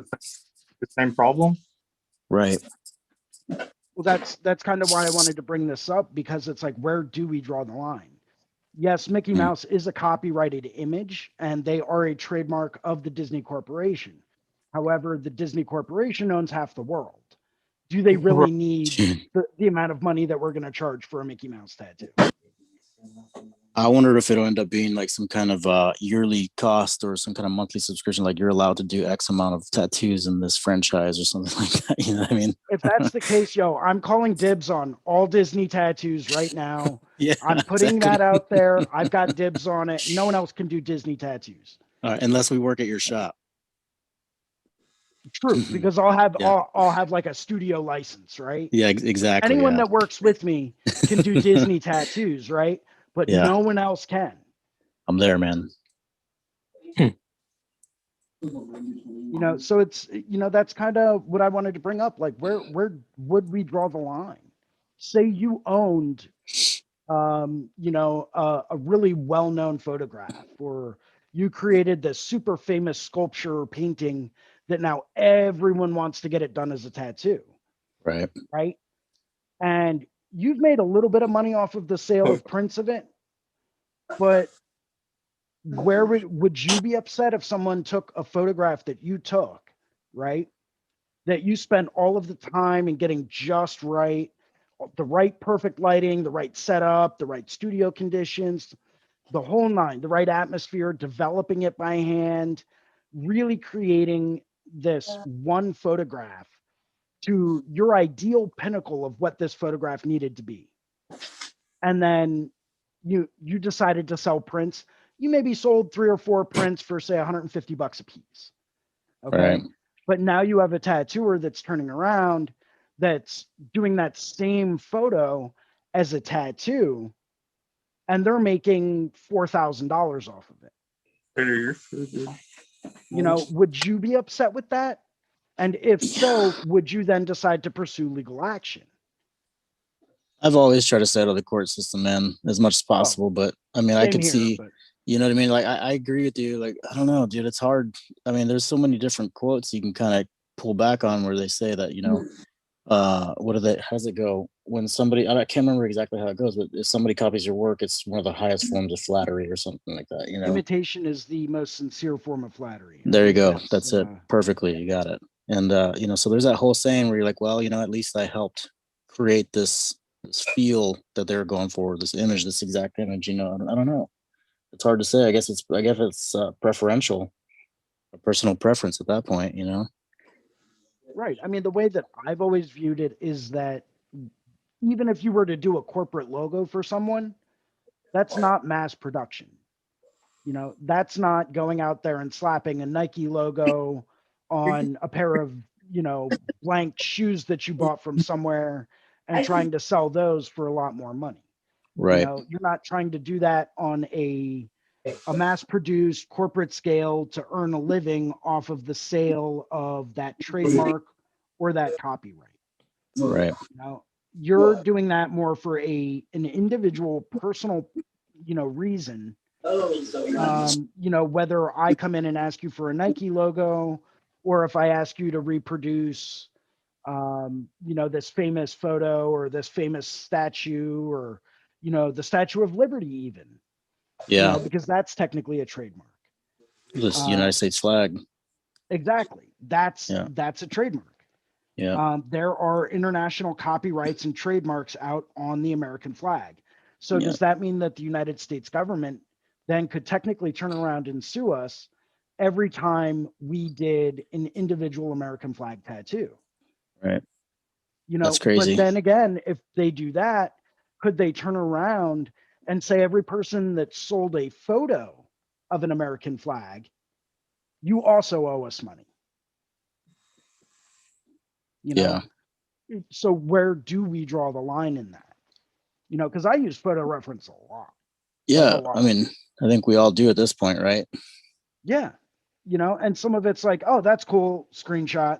That's cool, screenshot. Entirely. You know, maybe it's not available for public distribution, but maybe it could lead us to be inspired to do something like that. You know, maybe we're using it more for inspirational purposes as opposed to reproduction purposes, which is what I primarily use most of my references for. But then again, I'm not a huge fan of doing realism just because I don't have the patience for it. It's so funny. It's hard. Those people out there like Matt Jackson, who's currently doing realism, dude, I don't know how you do it, man. Very, very tedious. Yeah, I just don't have that kind of patience, dude. I don't. It's another level of patience I can't begin to imagine. I really can't. I've just always enjoyed like really tedious art in general, even before tattooing.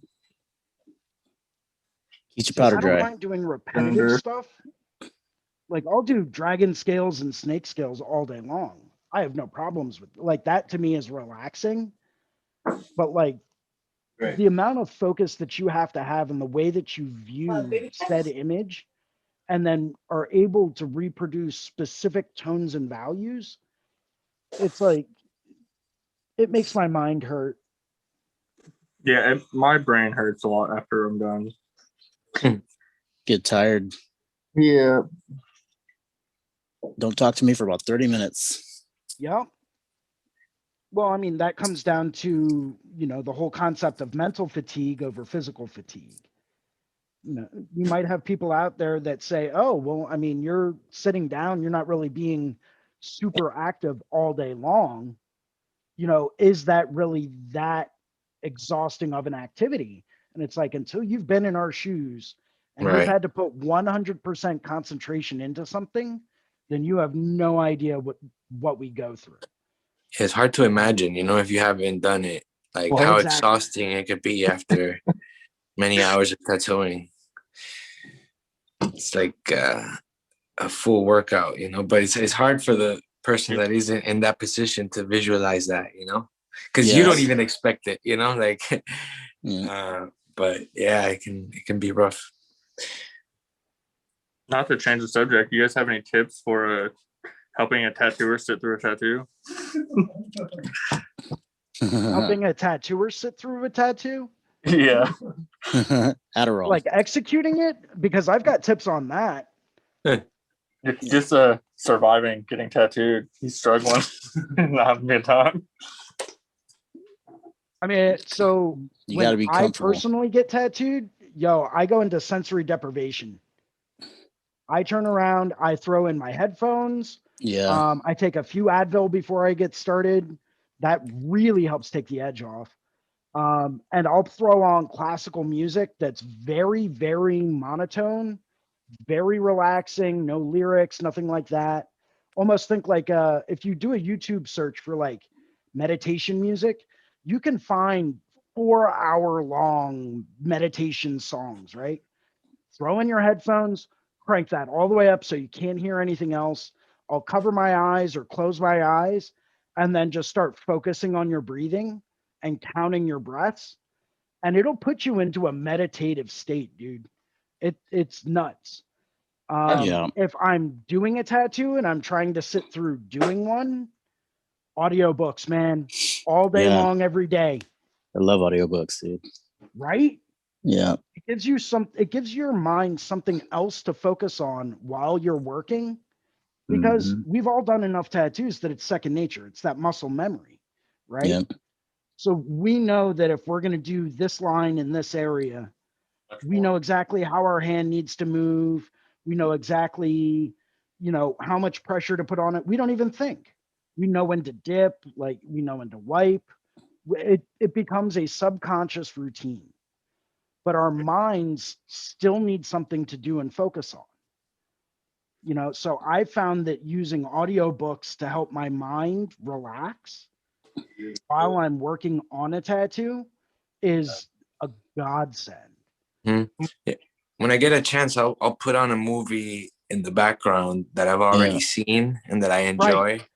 Yep. And so it's ideal. Like it does keep my mind at ease, you know. It just really does seem to work as far as like me, going through a really long session, you know, with like some movies in the background with, you know, interesting you know, music in it, or but that I've seen already, that I already know the dialogue, you know, they distract me in a way that is very beneficial. It's like And you don't have to see it, and you know where they're talking about. You hear a certain cue of music and stuff, and you know exactly what scene it is, and you don't have to look at it at all. Line by line, you can quote it without even thinking about it, and it just becomes routine.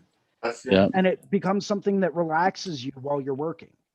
you know, it's, I totally agree. It's got to be something that you've already seen like a million times. you know, Jason, I think you and I were talking one day, and I was telling you about how like what I do is at my shop, I have a Bluetooth television, and I'll let the client kind of sync up to whatever they want to watch. Sometimes even, you know, like they can even sign into their own, you know, Netflix and stuff like that, and kind of catch up on their shows and everything like that. And I'll just stay busy tattooing, man. Listen to some music if they want to do that, or we just watch the movie together. Like I lay them so they can see the TV, and I already know what's going on, and we'll just start dropping facts about like movie trivia and stuff like that. And it seems to kind of alleviate a lot of their tension and stuff like that too. Yeah, right? Definitely. Yeah.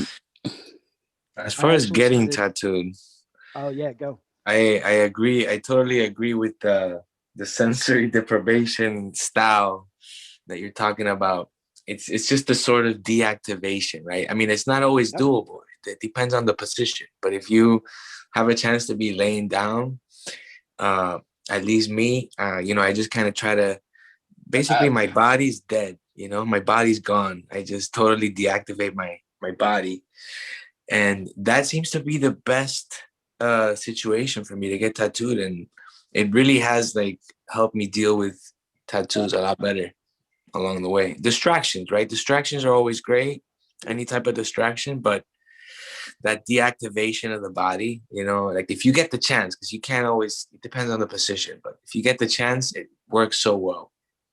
Yeah. You guys are talking about meditating, man. That's what meditation is, dude. You're like detaching yourself from that pain, and you're just kind of letting the moment happen and stuff, dude. Exactly. Yeah, I always tell as people. Jeff Gogway would say, he would say, you're surrendering to that point in time. Surrender. Yeah, yeah, exactly, dude. And like I tell the clients all the time, man, you got to like just breathe, dude. Let it happen as much as possible, and just imagine whatever part of your body is touching that bed. Just picture it like falling through the fucking bed. You know what I mean? Just relax, dude. Just let it go.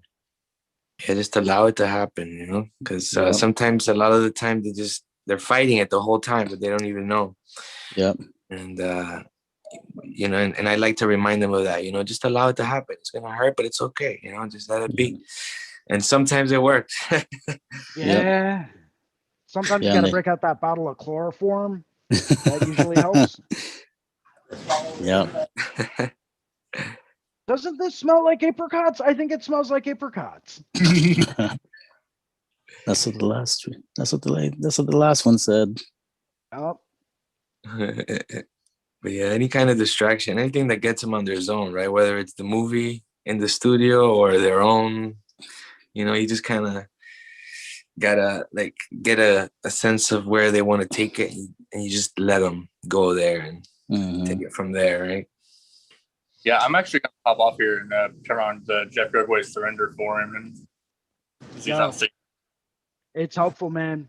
And when I find a lot of times when I put that on for people, it's like, because it's not coming from me and it's coming from someone else that does a lot of stuff like that. It's amazing. It changes it for sure. Yeah. Yeah, so I might hop back on here in a little bit. Go for it, man. Go for it. Also, Advil. Take a few Advil. It helps take the edge off. Yeah, for sure. He just took some vitamin B and stuff and sugar and stuff. So cool. Nice. Go for it, man. Thanks for jumping in. Yeah, for sure. Good luck, guys. Take it easy. Ricardo, that's coming on awesome, dude. Oh, you like it, man? Thank you. Hell yeah, dude. What are you planning on lining that with? I don't know. I was kind of going back and forth between like an open shader, to be honest with you, a round shader to kind of like get that calligraphied kind of line, and playing around with like dissipating some of those points and the waves and everything. And I'd really want to go in and kind of make some of it a little more textured too, you know, like not just that super smooth transition of waves. Like I want to get some of that smooth stuff in here, but I think I'm going to play it with some different like kind of out of focus areas, Take a look at we brought him up last Sunday. Mhm. David or Phil Holt. Is it Yeah, Philip Phil Holt Holt, or yeah. Philip David Holt? Philip Holt, yeah. Yeah. Uh, Take a look at his stuff, man. Seriously, anytime I'm doing waves like that, I mhm, always pull up some of the stuff that he's done, mhm. and it clicks. And there's something about staring at his waves and Yeah, his wave forms. It's like it just snaps right into place, and I'm like, oh, all right, I got this. yeah. We're I good to see what go. you did there. You sneaky motherfucker.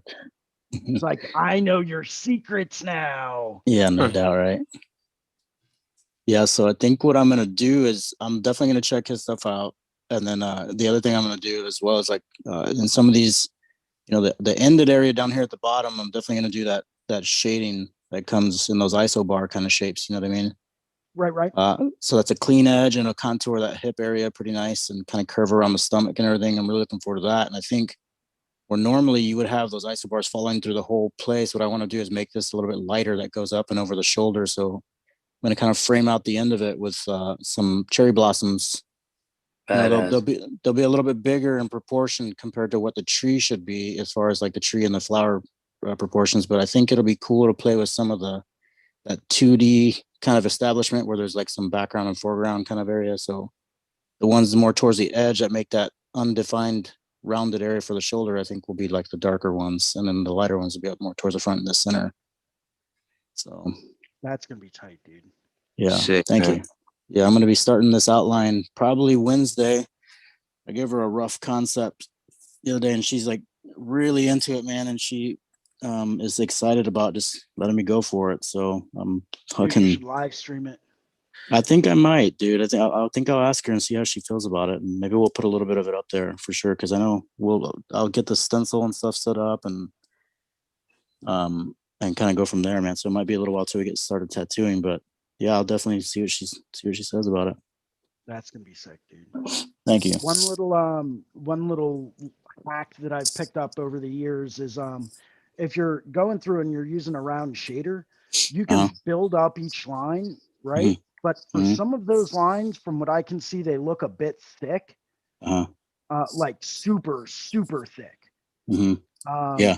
Because of that, you may want to look at maybe using something like a 9 mag Okay. and just literally coloring the lines in as you go. Yeah. You can always tighten them up after the fact with like, a smaller or medium round liner. Yeah. But I started doing that with all of the big, bold, in your face lines that I do. And it cuts your time down in a third. Guy likes to do that with the 5 mags. Yeah. Both lines. Yeah. I remember seeing that in the book a long time ago, dude. And it kind of blew my mind at that time. It's like, what the hell? All right. I got you. Now, I know a guy that used to do all of his outlines with a 23 mag. Wow. And I still don't understand how he did it. I know, right? But... Tell me about it. That's crazy. That's a lot of like, that would seem like it's a precise angle that you're going at it with. You know what I mean? Like you're setting that as far as the axis of being like 1 to 7 o'clock on the dial, and then moving forward with that same angle almost throughout the whole process. Because how the hell could you use a 20? What size? 20 what? 23 or something. Dude, that's like the hard way to do it, though. Yeah, it does. It does. Hey, he likes a challenge. Yeah, but I mean, when you see the size of the lines that this guy used to do, you're like, oh, I get it. Right. In fact, I'll pull it up. He's a good friend of mine from Scotland. Okay.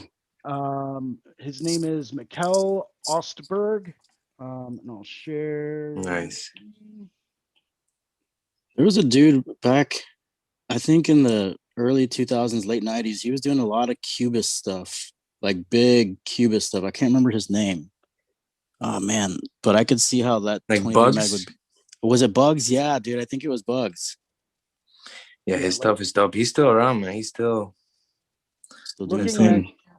Looking at some of the lines and the line weights in, a piece like this. Yeah. Super open. Super huge, super open, super bold outlines.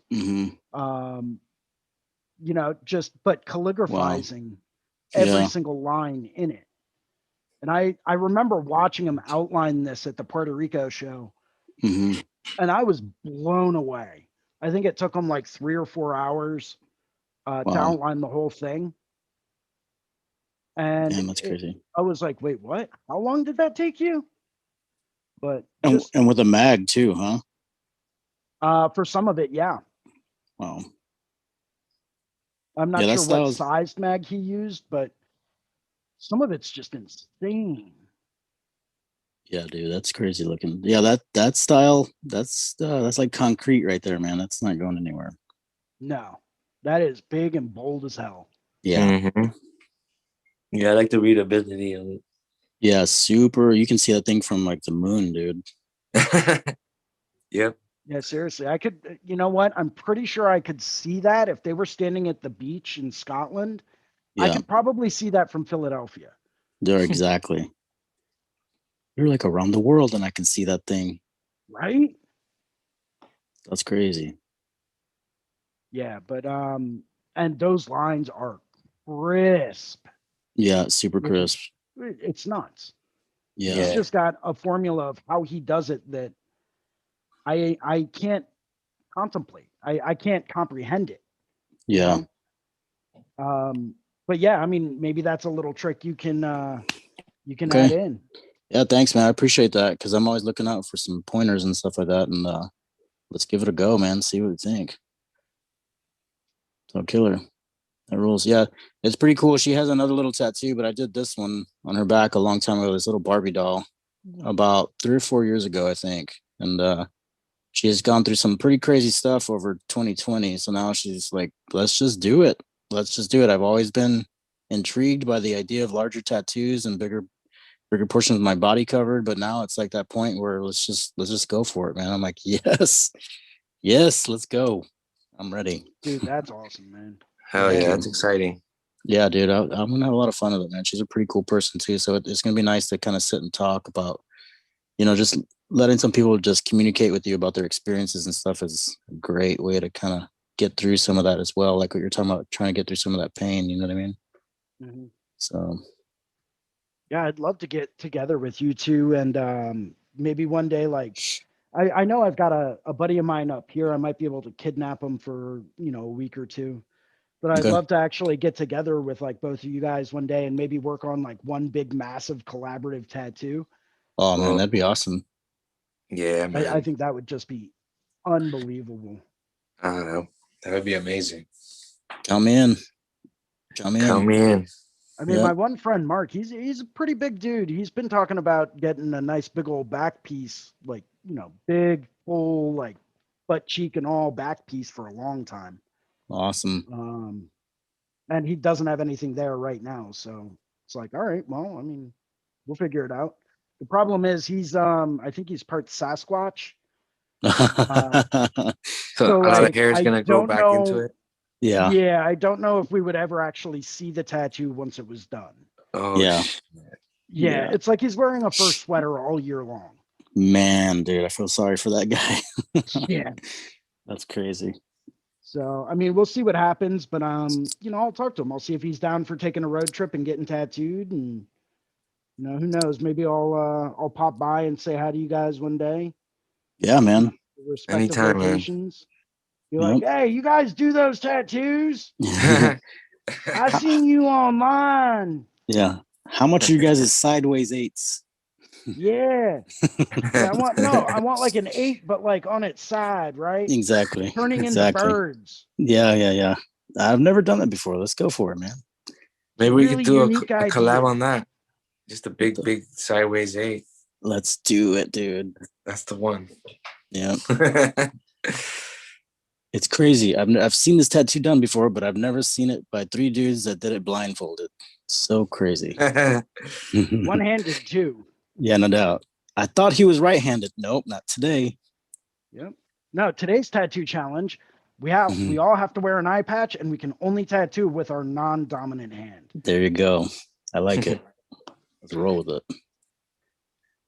Free Yeah, man, hand. that'll be fun. While Sorry, using sorry, coil Bruno. machines and only standing on our left foot. Right? Yeah, that would be interesting. Let's do Yeah, it. collabs are great, man. Because you know, you always get a really unique result. You know, like that could never be unless you know those same people get together and create together, right? So it's like an unexpected result every time, right? Hmm. But Yeah, I I, just speak from what I've seen because I really haven't done that many collabs. But me neither. Me They're neither. a So I'd be lot more excited. tricky than a lot of people think.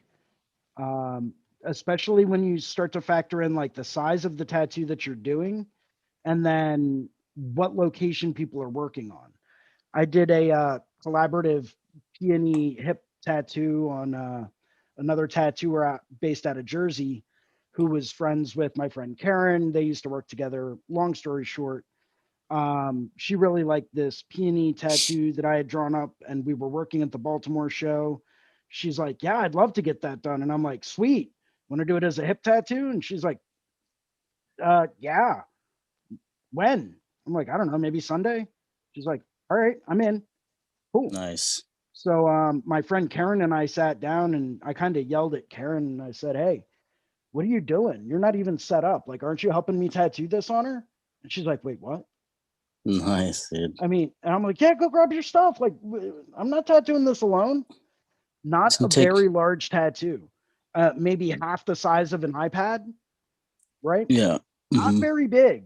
And we really had to be careful when we were stretching mhm. because if someone was in the middle of laying down a line Oh and yeah, you had just gotten done dipping and you were ready to start lining Oh and we started to yeah, stretch, then dude. I that didn't even skin think moves about as that. well.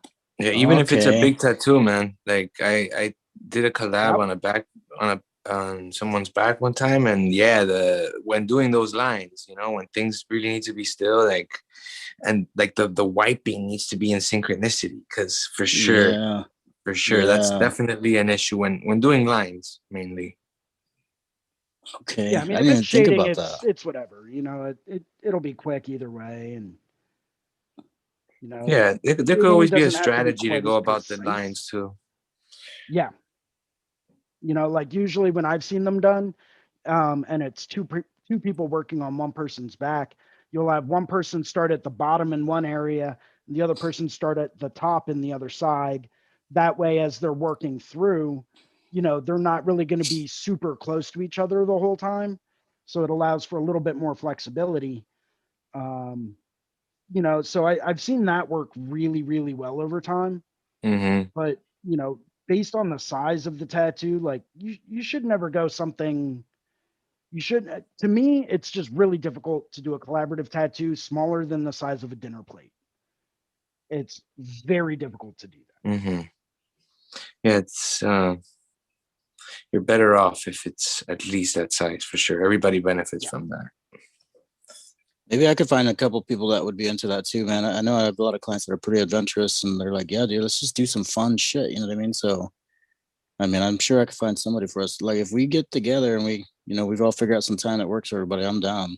Like if we have to go to a, you know, a neutral kind of place or if we want to do it at each other's shop, I mean, y'all are more than welcome here to Normal, Illinois at any time you want to. So Don't be Nice, surprised man. if I take a trip out there. I'm down, dude. Just keep me I'll have to posted. kidnap Bruno on the way, though. Yeah, I'll just throw him in a burlap sack and throw him in my trunk. there you Be like, go. what's going on? Oh, geez. Oh, this is the collab. Oh, shit. Yeah, Okay. yeah. You didn't. You could I have should just have at asked me, least grabbed a man. toothbrush. Anyone got some deodorant? Shit. Yep. I'm still in Yeah. my That'd be a chonas and blast, everything. man. Yeah, it was cold in that trunk. Sorry, I gave you a blanket. Right. Wait, no, that was that burlap sack I used. Sorry. Yeah. But yeah, man, that sounds like fun, dude. I'm Yeah, down. I've got a ton of ideas I would love to do as a collab. In fact, so hopefully not too many people watch this episode because I'm going to be giving away some secret designs I've been working on for a while. Oh shit. Yeah. Nice, dude.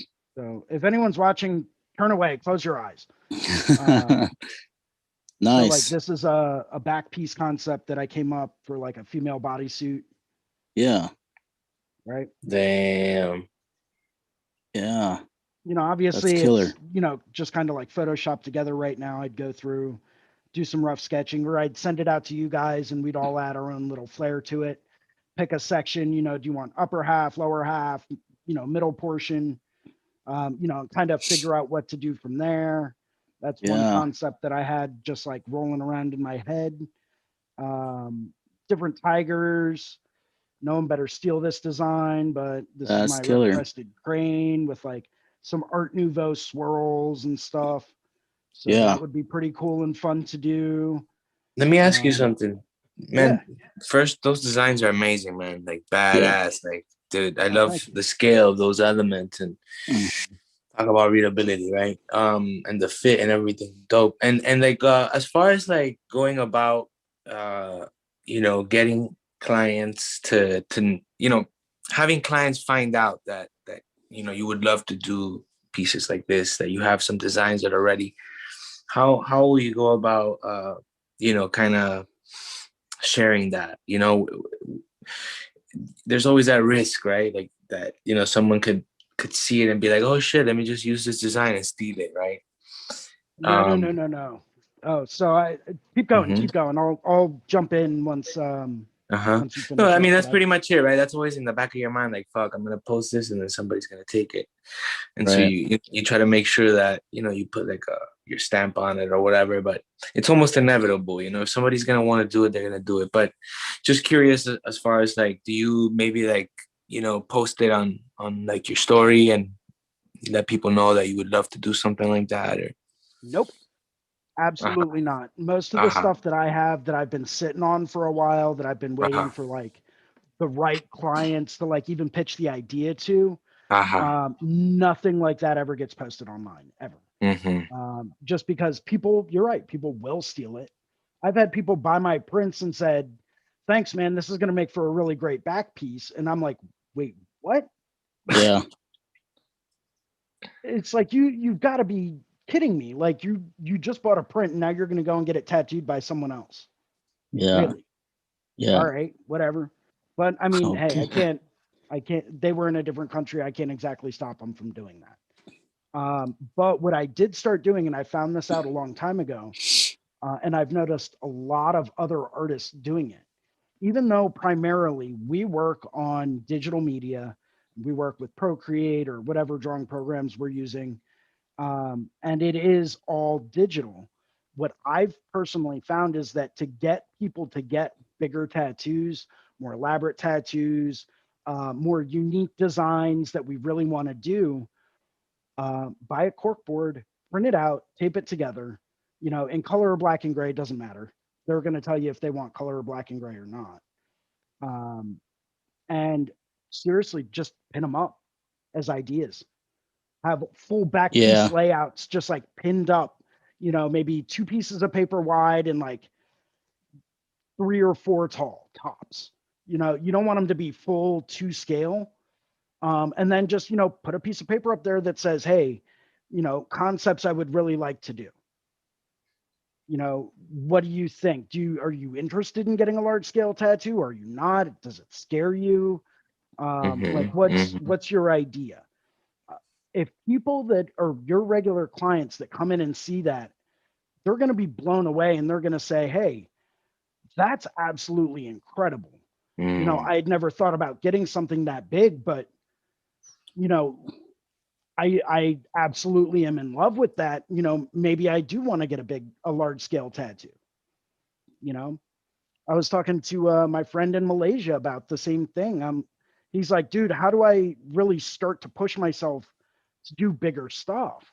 Because you know he's used to doing stuff that's like softball size, Hmm. and he's phenomenal tattooer. And I hate to do this, but I'm actually going to plug him as well, just because his work is so awesome.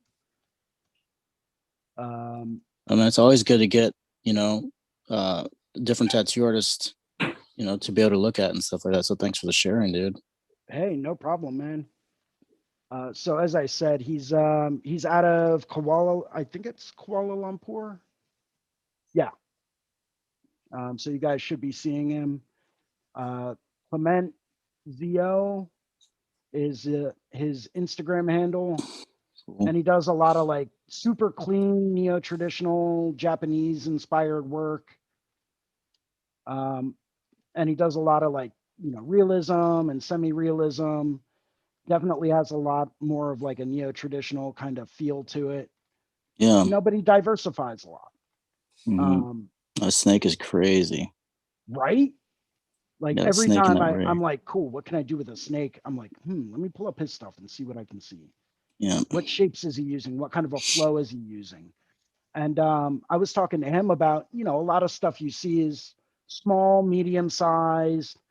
I was just having the general overall discussion about, hey, why don't you start working large scale? And he's like, I don't even know how I could pitch that to a client. And I'm like, dude, just start hanging stuff up that's huge.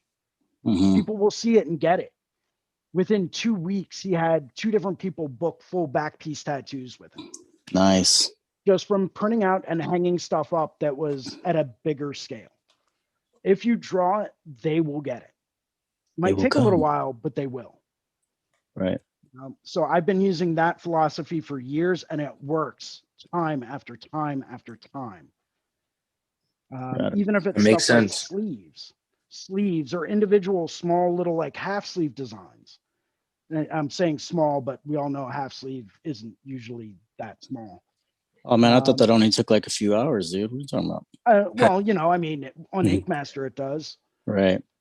Why is But it taking so long? shit, they can do a half sleeve in like 30 minutes. What are you talking about? Yeah. I saw it on TV. Yeah. So, but that's what I've been doing. Like a lot of stuff like this, the Scorpion from a few weeks ago, man. I'm going to print that off and pin that up and see if anyone wants to get that done. Yeah. And it's the pumpkins. I already had someone inquire about that. I just print them off, pin them up, and people are like, oh my God, that's amazing. I want to get that done as a tattoo. It's like, well, it's available. Let's put you in the books. Let's set it up. Let's do it. And then I also have a lot of like longtime friends of mine that, are like, dude, I don't do something like, here's an area, tattoo me. Okay. Right. And they're usually down for whatever, man. I mean, they don't really care. They're like, yeah, as long as it's sick, like do whatever you want. It's like, all right, well, Like you just made my day, man. Yeah. Then the next question is, how elaborate do you want it to be? And do you have any kind of a budget constraint? Because if you do, you probably don't want me to come up with whatever I want. Right. It's going to be very large, very elaborate, and very expensive. Yeah. I usually tell people like I'm really greedy when it comes to space, man. So you have to fucking pull the reins whenever you think that's too much, dude.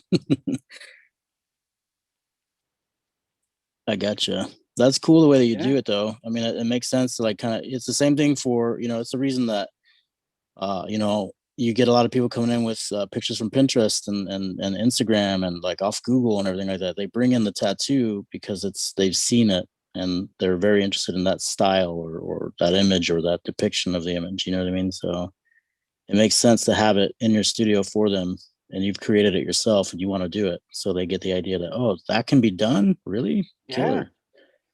It's absolutely insane. I was talking to one of I like to call him a tatter tot. Just he's still pretty new in the industry and still getting his feet wet. I'll talk to him about stuff and I'm like, well, cool, you have all this stuff you really want to do. Like, where is it? He's like, oh, it's on my iPad. I'm like, well, how am I supposed to know that you have cool stuff that you want to tattoo when it's on your iPad and I'm not seeing it? Right. If I don't know you've drawn it out and it's super rad, how am I going to know I even want it? He's like, well, I was thinking about throwing it up on like Instagram. I'm like, great. So like 9 other people can do it as a tattoo before you even get the chance to. That's a great idea. Suit yourself, man. If that's the way you want to work, go for it. But I would rather do the tattoo than have someone else do it. Yeah. So he's like, yeah, you're right. And I'm like, and best way to do it, in my opinion, break out some colored pencils, man, print out the line work and do a value study. Yep. Pin that up so that you can tell it's drawn by hand, and you can tell that it was rendered by hand, that you have those skills available to you, and people will see that, their jaw's going to hit the floor, and next thing you know, you're booking 3 months out. Yep. Well, not only that, but they get the feel for the kind of creative things that you got going on inside your head. You know what I mean? Like, Yep. oh, this dude, it's like with the oil paintings, man. I have a little bit of space in my shop where I have an easel set up and I keep my oil paintings that I'm working on, in plain view. And it's great for people to come in and go, oh, I didn't even know that you painted. It's like, yeah, dude, I do this. This is a nonstop thing, man. It's not just tattooing. Like, I love tattooing, but it's art, dude. It's just all forms of it. Right. And I can't tell you how many people have just been like blown away by the simple fact that you do more than just tattoo, and you're like, yeah, dude, so you get to, and then if anything, you get the opportunity to kind of like talk to them about what you're into, and give them an idea of like, we might be a little bit better connected than what you gave me credit for, man. And we can do all kinds of fun stuff for you. Yeah, I always use like my little area at the studio, and I've got, I try to keep it almost completely original artwork that I've done. I've got a few things hanging up just to like fill some gaps and spaces for right now until I can finish up a couple of things and, put those up there. But, it's like people look around and they're like, wow, like you did all of this? And it's like, well, most of it. Yeah. And I'll point out the stuff I specifically did not do so that they don't get confused. That's when they tell you, oh, so you're a real artist, huh? Exactly. Yeah, it's like, yep. No, I don't know what a Exactly. real artist is like. I mean, from what I've heard, those guys are broke, and I'm not broke, so. Yeah. I ain't no starving artist. Right? It's So funny don't because get I me would wrong, think I'm that not rolling around in a Benz, but I'm not exactly going hungry either. Right. What were you saying, Bruno? no, it's always interesting when when someone says something like that, because I would have thought that seeing art done on skin would be even more impressive, right, than seeing it on a painting. More of an act of an artist, right, than a painting itself. But they a lot of people don't necessarily see it that way. It's not like my dad, like my dad, I'll show him my tattoos, and he'll be like, oh, nice, okay, yeah, and they're and I'm really proud of him. But then he sees a painting and he's like, oh wow, so you're a real artist, huh? Yeah, exactly. Yep. That's exactly it right there. Oh, you're a real artist. What do you mean, man? Didn't you see those tattoos I did, dude? Yeah, it's like, and not only did I do that, but I did that and I don't have the ability to erase. Yeah. I can't paint over it. Like that is there. I get one shot. Yep. Yep. Yeah, man, it's awesome. But yeah, guys, I'm actually gonna head out. It was great chatting. Why don't you give us a little sign off there? Yeah, man. Yeah, how can people get a hold of you? Tell us a little bit about you. Yeah, my name is Bruno Salvatierra. I'm in Miami and also in Fort Lauderdale at Stefano's Tattoo Studio in Fort Lauderdale. And you can reach me on Instagram at Prismas_art, PRISMAS_art. And I'll be happy to answer any questions or anything at all. Killer. Awesome. Ricardo, how can people get a hold of you? My name is Ricardo Sturdivant. I tattoo in Normal, Illinois. I have my own studio. It's called Candor Tattoo. And you can reach me on Instagram at Candor Tattoo. It's CANDOR Tattoo. Yeah, man, I'm always interested in doing some bigger pieces and everything, and original artwork and everything. So if you ever want to get together, chit chat, talk about the progression of your art, anything, man, anything. Let's just get together and see what we can do. Sounds like a plan, man. For those of you that might have tuned in a little bit late, my name is Jason Leeser. I work at a studio called the Inkwell Tattoo in Southampton, Pennsylvania. I host the Sunday afternoon drawing sessions for Reinventing the Tattoo. It's a great place to come to learn, hang out, talk shop, pick each other's minds, and, maybe get some help or advice if you're struggling around with something. Everyone's always welcome. Feel free to communicate with us on the app too. Send us a message, connect with us somehow. We're all willing to share information and help each other out and, just progress as a whole community. So thank you guys for tuning in, and take care and have a wonderful day. Take it easy. All right. Take Have a care, great guys. one, guys. Peace.